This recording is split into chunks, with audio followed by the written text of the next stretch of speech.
back, ladies and germs. It's Gridiron 360. What's up, Dave? What's up, Dale? We are rocking the mics, talking 2020 NFL draft prospects. We've gone through the ACC. We've gone through as long as it took the SEC. And now we move on to the Big Ten. Again, I think this conference has the most draft prospects in terms of their value. The SEC has the most overall, I think, in terms of depth. But we've got some big names on our board. There's a bunch more guys. We've written down 12 guys on our board. We're going to try to break it up into 3 snackable casts, talking 4 of each of these guys in those 3, and then we'll throw out another 1 or 2, just kind of mentioning the rest of the guys in the Big Ten eligible for the draft. Sound good? Yeah, I would say probably these top 12 you're looking at first, second round, maybe slipping into the third round, Maybe. but that would be unlikely. Again, the value. These 12 guys, I think that will be gone in the first 2 rounds. I think there's a good chance that the top 4 or 5 will be gone in round 1. Yep, I agree. All right, let's start out with the man, Okay. the myth, and the legend. From Maryland, a junior for the Ohio State Buckeyes at a massive 6'5", 264, 33 3/4-inch arms, 10-inch hands, Mr. Game Changer himself, Chase Daniel. Thank you. Don't forget to tip your waitresses. Good night. Mr. Chase Young. Again, I said game changer because that's what he is. Yep. There's a lot of people I'm starting to hear trying to shoot holes in this guy, thinking he may not be what everybody expects him to be. But for all intents and purposes, the majority of the mocks out there, well, not the mocks, but the rankings for these prospects have this guy as the number 1 overall prospect. Yep. Okay? Just overall, not by needs of a team or what with this, that, and the other. We all know that since he's probably going to go Burrow, and then Washington comes up, and if they don't take this guy, and you mentioned it in one of the casts that, sometimes Dan Snyder is an idiot and does stupid stuff. Sometimes. Man, that would be a foolish thing to do.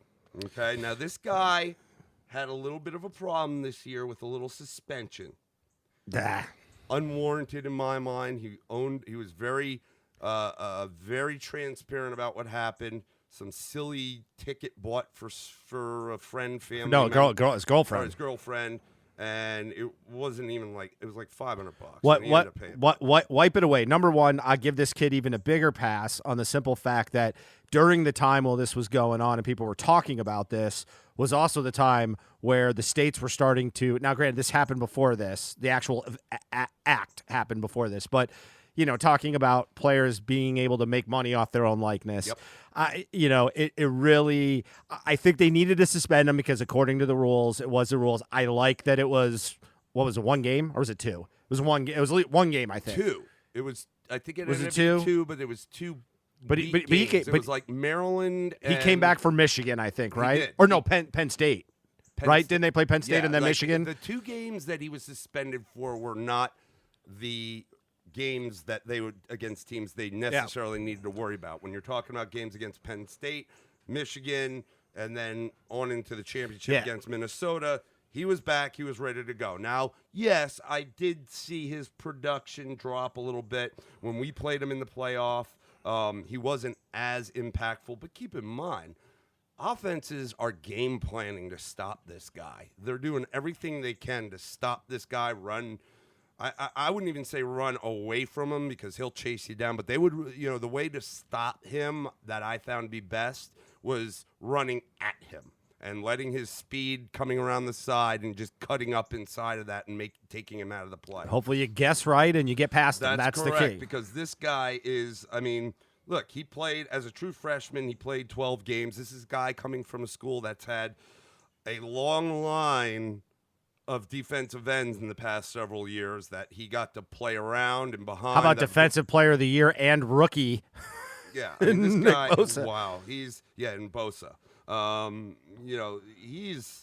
He's something, man. This guy. Well, here's I would love for him to fall to 4 to the Giants. Now, let me just run down his stats. This past year in particular, because he too, if you look at his statistics, just continued to get better. 16 and a half sacks. 16 and a half sacks this past year, my friend. Again, he missed 2 games too. Yeah. And even if he didn't do as well after his return, again, so you're talking, 16 and a half sacks in 9 games? I mean, wow. Wow! All right, let's see what else we got here. 6 forced fumbles.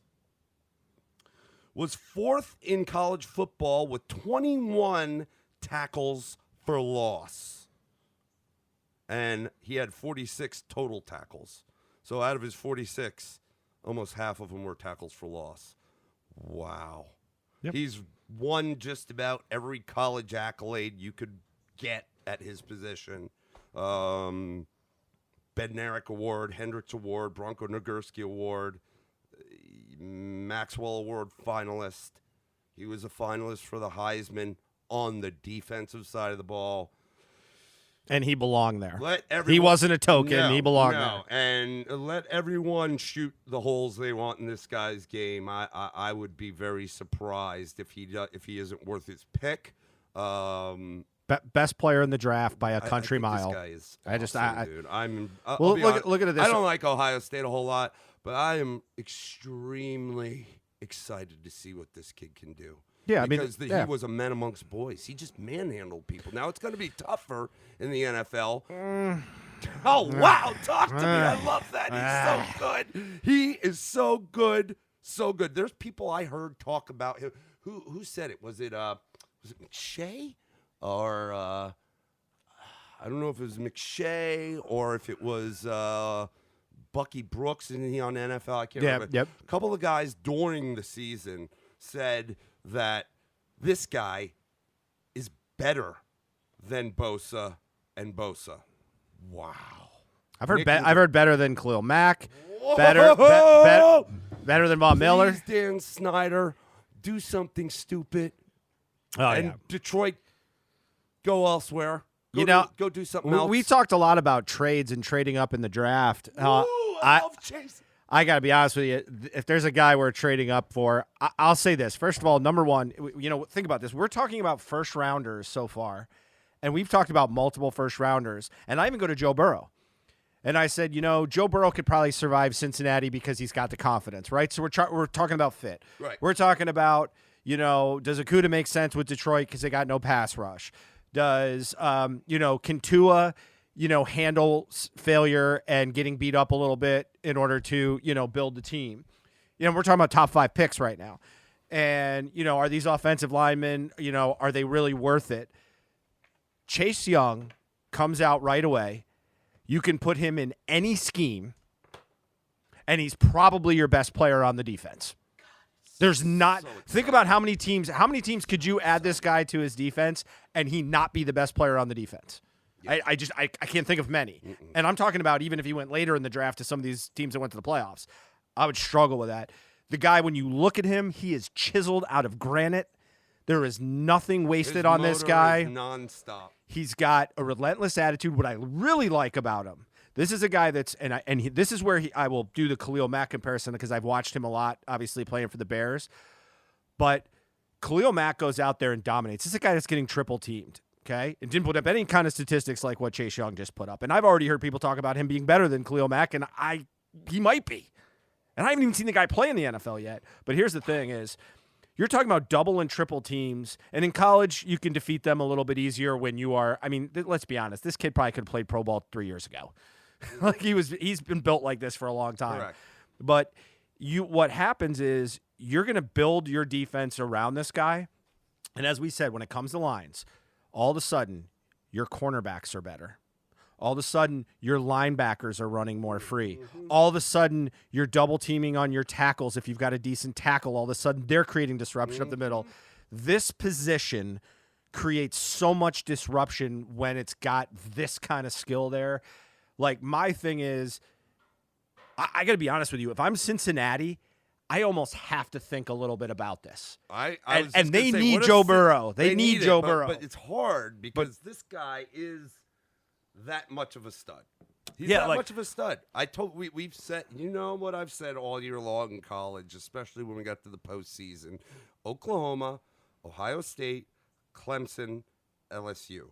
And out of those 4 teams, and I said it before, game changers are guys on the defense, okay? And mostly guys that disrupt up front, any part of the game, passing, running, however you want to look at it. Of those 4 teams, there were 2 game changers on the field. And I will say one of them was this guy. Yeah, and I will say this. I think there is a noticeable gap between game changer number 1 and game changer number 2. There and is. I love game changer number 2. I love him. But I'm just saying, this guy is just, he is it. He is totally going to be, if he's not picked number 2, and it blows my mind that he's not number 1, but I get it. Cincinnati has to take the chance, and I like Burrow. I like Burrow a lot, but this guy you're just not going to miss. I mean, the only way this guy is not ultra productive in the NFL is, God forbid, through injury, and I certainly don't wish it. I do. I'm not a Washington fan. I can't stand their owner. I'm a Giants fan. But I'm going to watch this kid play. Oh, yeah. I want to watch this kid play. Like, I want to see what he can do. I mean, think about it. How about this? What if your name is Mr. Kerrigan? How excited are you? Like, all of a sudden, I'm gonna get a decent contract. Yeah. I mean, I think he's got one right now, but I don't know how soon he gets re-upped.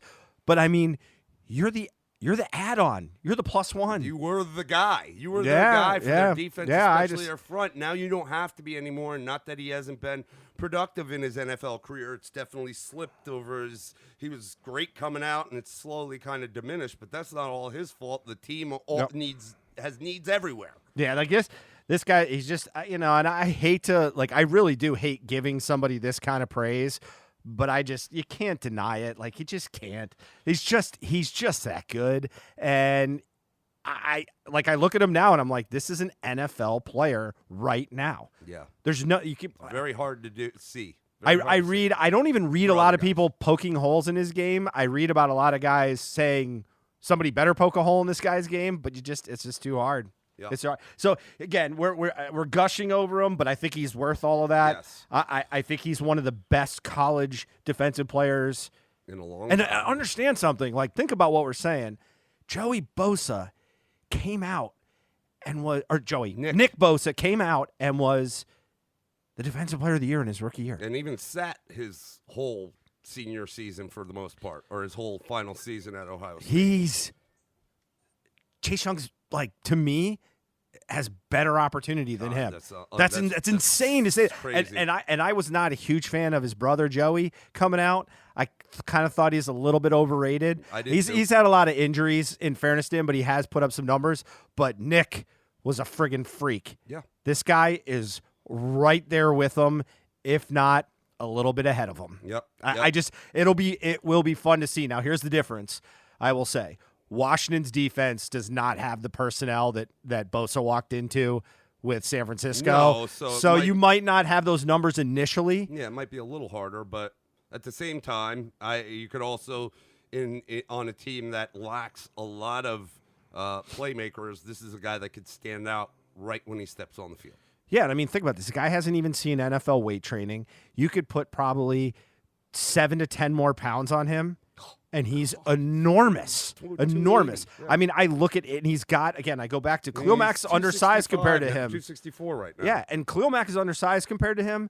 He has that same tenacity and want to. Like, that's what makes them great. Like, Khalil Mack never goes, like, I got to the quarterback. Doesn't do a lot of dancing, has his little pump move. Like, this is the kind of kid he is. Like, he could have been cocky. He could have been all these things. He's pretty quiet. He's actually. And I love the way, as much as it's not good, the whole thing about the suspension, but I did really like the way he handled it, because there's a lot of people saying, oh, this is ridiculous that they're going to suspend him. And he could have been, like, this is a joke, but he just kept his mouth shut. He was very transparent with the details of it, and was even, quick to resolve the problem. Yeah, I think he's a character kid, which makes him all the least of a fit for Washington. But I know. I'm excited to see him play. So we spent a ton of time on him. Yeah, and as Worth such, it. We probably I think he's my.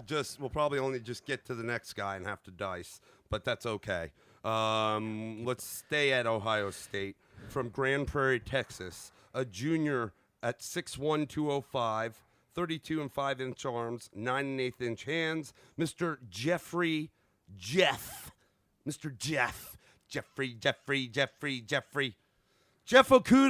ran a 4.48 at the combine, a 41-inch vertical and 135-inch broad. It's pretty good.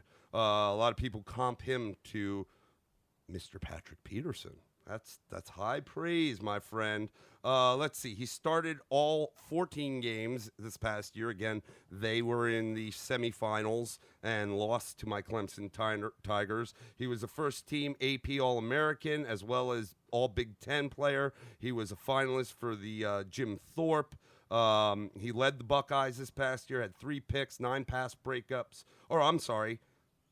Yes, this past year. Sorry. This was because he was a junior. Had 35 tackles, 2 forced fumbles. This is a guy the year before didn't start for Ohio State. So he did get time in 2018. He led the team in pass breakups. He had 8 of those. He had 34 tackles, but he wasn't a starter. So that's good production when you're not a starter and then earn starting role. We went through that our little mock draft. Yep. And you've got it up. Okay. So he's going to go through the concerns on Jeff Okuda. And not that I don't think this guy's a player. I mean, he's got the height. He has been a stud, but they're the concerns. I won't necessarily call this a red flag, but I did find this interesting. This is something that, Bill, you had sent to me. And it was from Pro Football Focus, which I'll admit I'm not. Advanced stats are interesting, and sometimes they tell a story. But you always hear me say this: stats tell a story, but they don't tell the story. That's correct. Meaning you can dice them in any which way you want. But this is pretty telling, especially considering I felt the pain of it as a New York Giant. Yeah, fan. The section on it is actually really talking about Eli Apple, who was a Giants pick. I think he was number 10 overall, if I remember correctly. He was definitely top 12 at the very least. So it was comparing Ohio State corners since 2015. 2015, Eli Apple was drafted in the first round.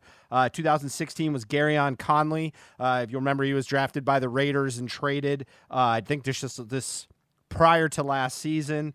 Then Marshawn Lattimore is widely considered one of the best corners in the NFL. Denzel Ward, you'll remember, was one of the 2 draft picks in 2017 that they had in the top 4 for the Cleveland Browns. And then obviously Okuda assumed first rounder this year. So in the Pro Football Focus, they gave them a coverage grade and also included the number of first downs. They were kind of talking about Eli Apple, and if you look at it, Eli Apple was ranked last on his coverage grade of all of these guys at an 82. He had 14 first downs against him. All right. I'm going to go from the best to the bottom in the coverage grade. Best coverage grade was a 92.2 in Denzel Ward in 2017.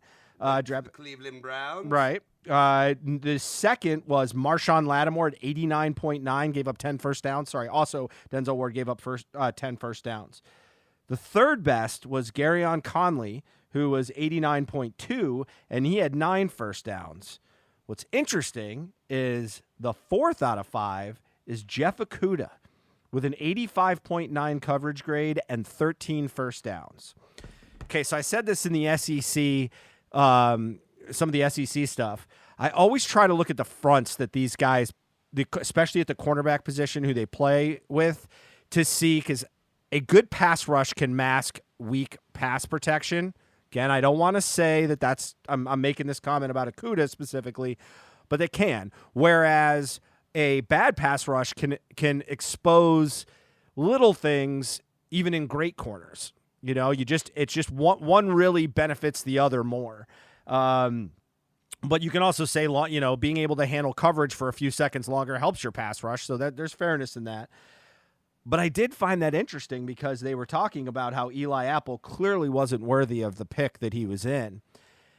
And I guess I just see this and go, wow, this actually puts Jeff Okudah a lot closer to Eli Apple than it does towards, Denzel Ward and Marshawn Lattimore. And this is a guy right now that's getting mocked in the top 5 in most drafts. A lot of people think Detroit's going to take him at number 3 if they don't trade out. Yeah. So I look at that and I go, well, okay, we just gushed over Chase Young and the pressure that he puts on. And so what does that mean for a Jeff Okudah? Yep. And because the thing you can't have happen is in the top 10, you can't miss. No. Now, I'm a believer that Jeff Okudah is a top 10 pick. I'm not a believer in Detroit because I don't think putting him on a no pass rush, I just don't think their pass rush is excellent. I just don't know that makes sense for them. But he's clearly skilled, but I wanted to share that, make up your own mind. Again, I don't believe all advanced stats are legit. There is a high focus on PFF these days. I think sometimes it's overblown. But we are in the world of advanced stats. Once baseball opened that can of worms, every sport's into it. So. Yeah. Listen, I think this guy's got skills. Again, what the stats say may not always be what's on the field. And if he can show up more like a Marshawn Lattimore than an Eli Apple, kudos. Then he is worth the pick, even in the top 5 in my mind, if he shows up like Lattimore does. But if you get the Eli Apple, he's not worth a first round pick. Now he will go, and he'll go early, definitely top 10. The question is, with trades and moves, people needing quarterback and what have you, will he go top 5? I don't know. I certainly hope that we don't do something stupid and try to take him at 4 if he's still sitting there after the Eli Apple experiment. Left a bad taste in my mouth for Ohio State corners. But he is right now, by all accounts, the top cornerback on the board. Whether that plays itself out, we'll have to see. And big kid, man. He's somebody that, again, if he can show up the way he's expected, all right. It's all about that. That performance on the field. It just I sent that thing to you, and it wasn't related to Okudah whatsoever. No, it wasn't. It was absolutely eye-popping and concerning to me. Again, do we want to read too far into that? No, but if you don't take that in consideration somewhat and look at your needs and before jumping to grab him, knowing that is absolutely the top need that you have. Otherwise, you might need to you need to look at that and consider maybe there's something else I can do if there's more than just the cornerback needs. I don't know. Yeah, I like him. I don't want to dog him. And you're right. We were gushing over Chase Young. I don't want to dog Okudah because Lattimore came out, and I think he is one of the best in the league. Yeah, my only concern is, to me, the only position more important is confidence is the quarterback position than the cornerback. Yeah. If you get hung out to dry with a team that just, I don't care who you are. Who was it that said? Well, I think it was one of your guys. Was it Janoris Jenkins? Somebody said, I can't cover for 8-9 seconds. Yeah, he's like, I can't cover I don't care for how 7 good or 8 I am. seconds. Yeah, I don't care how good that's the only probably thing, and that might get him a knock that may be unjustified. Just if you're leaving him out to dry.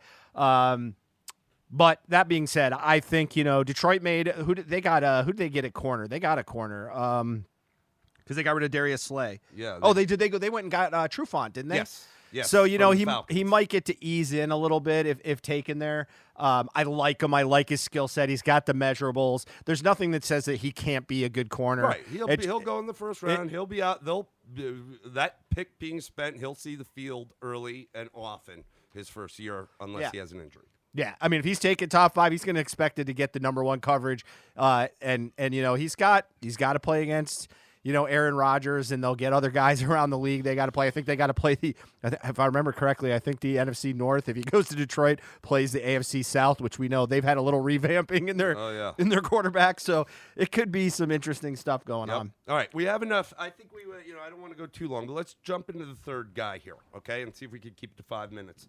A junior from Iowa, went to the University of Iowa Hawkeyes, Mr. Tristan Wirfs at offensive tackle. 6'5", 320, 34-inch arms, 10.25-inch hands. Ran a 4.85 in the combine. Threw up 24 on the bench. His shuttle was a 4.68. We like to bring that up when you're talking about those linemen. Their feet, yep. Let's see here. He started all 13 games, 10 at right tackle, 3 at left. He earned AP All-American and Big Ten O-line honors. A lot of people are comping him to offensive lineman from the Green Bay Packers, Mr. Brian Bulaga. He's had a long career. Yeah, he's good. Now, between obviously we've talked about him. We've talked about Wills from Alabama. We talked about Becton from Louisville. We talked about Andrew Thomas from Georgia. I think between Wirfs and Wills, those are the top 2 guys at least. Like Becton's freakish, but that size worries me, much like when the Giants took Eric Flowers, very big guy, but just not sound in his technique. I think of all 4 of those guys, I think that Wills is probably the most technically sound, great with his hands. But this is the guy I think that is he's just a hoss. Yep. He's a Big Ten O-lineman. He is a hoss. And in the Big Ten, the trenches and running the ball that's the game. Yeah, Iowa has put a lot of linemen into the league. That's good, but it also comes with expectation.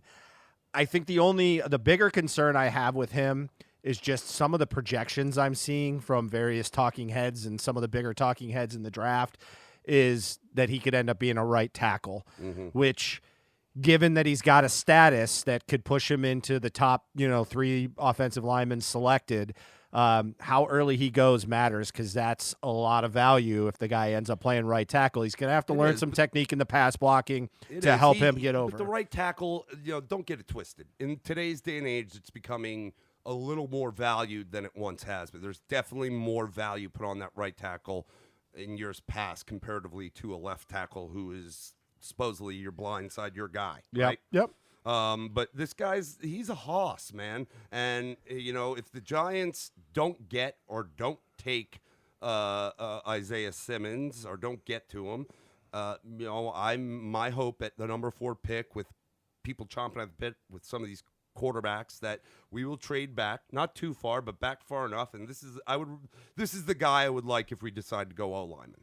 Okay. All right. Sounds good. I think definitely a first-round pick. Yes. Yep. I'd agree. This guy is good, and whether it's he or Wills, when you see either of those guys taken, I anticipate they'll probably be one of the first 2 linemen taken in this draft in the first round. I could totally see a run starting to happen right after that. One goes, I could see another lineman go right off the board or shortly thereafter, and then all of a sudden you go, all 4 of those guys could end up being gone in the first round. Yep, so, I agree. All right, we're going to close right there on this first 3, and we'll jump in next. Again, we talked Chase Young, the man, Ohio State defensive end, edge rush, Jeff Okudah, Ohio State cornerback, Tristan Wirfs, offensive lineman, tackle from Iowa. We'll see you soon on the gridiron. Peace.